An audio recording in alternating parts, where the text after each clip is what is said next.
The Entebbe Airport Hostage Rescue. On June 27, 1976, the world held its breath. An Air France flight carrying more than 240 people was hijacked mid-air. The destination? Not Paris. Not safety. But Entebbe Airport in Uganda, ruled by one of the most unpredictable dictators of the era, Idi Amin. What followed became one of the most daring hostage rescues in human history, an operation that seemed impossible.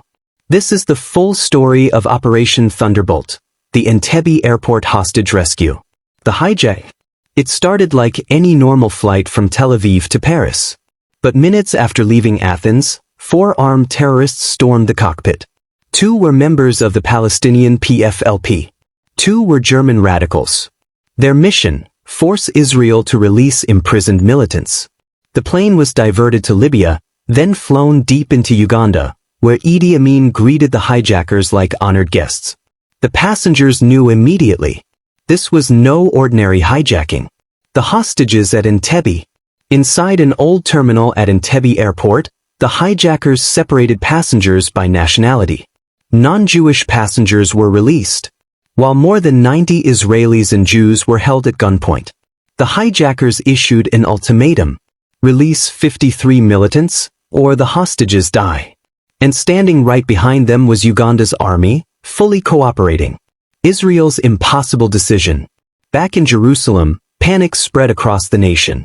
The hostages were 4,000 kilometers away, inside a hostile country, protected by Idi Amin's soldiers. Negotiating seemed like the safer choice. But secretly, Israel's military was planning something so risky, so bold, that even their own commanders questioned if it could succeed. A long-range rescue mission, deep into the heart of Africa. Blueprints of the terminal were found. Witnesses gave detailed descriptions. A plan began to form. The plan that gave them one chance. Operation Thunderbolt begins. On July 4th, just past midnight, 4 Israeli C-130 Hercules planes flew at low altitude over the Red Sea to avoid radar, landing silently at Entebbe. Commandos rolled out in a black Mercedes and Land Rovers, mimicking Idi Amin's convoy to confuse guards. It worked for a moment. Then Ugandan soldiers noticed something was wrong. Gunfire erupted, and the Israelis stormed the terminal. Inside the building, the hostages heard a shout. "We are Israeli soldiers, lie down." In less than 90 seconds, the hijackers were dead. Israeli commandos swept room after room, eliminating threats with precision and speed. Outside, other teams destroyed Uganda's fighter jets to prevent pursuit. Ugandan soldiers returned fire, and the airfield became a battlefield. But the mission continued. Nothing, not even the chaos around them, could stop the extraction. The tragedy. During the firefight, the mission suffered one devastating loss. Lieutenant Colonel Yonatan Yoni Netanyahu, the assault leader, was fatally shot by a Ugandan sniper. His death would later rename the mission itself. Operation Yonatan. 3 hostages also died in the crossfire. Another, Dora Block, who had been taken to a hospital earlier, was later murdered by Idi Amin's forces in revenge. Escape to freedom. With hostages secured, Israeli aircraft lifted off, racing into the night sky. The entire assault took just 53 minutes. They flew to Kenya to refuel, then home to Israel, greeted as heroes by a nation that had feared the worst.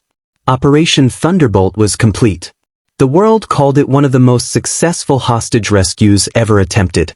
A mission that combined intelligence, courage, and near-impossible precision. A mission that stunned the world, saved lives, and redefined what bravery looks like.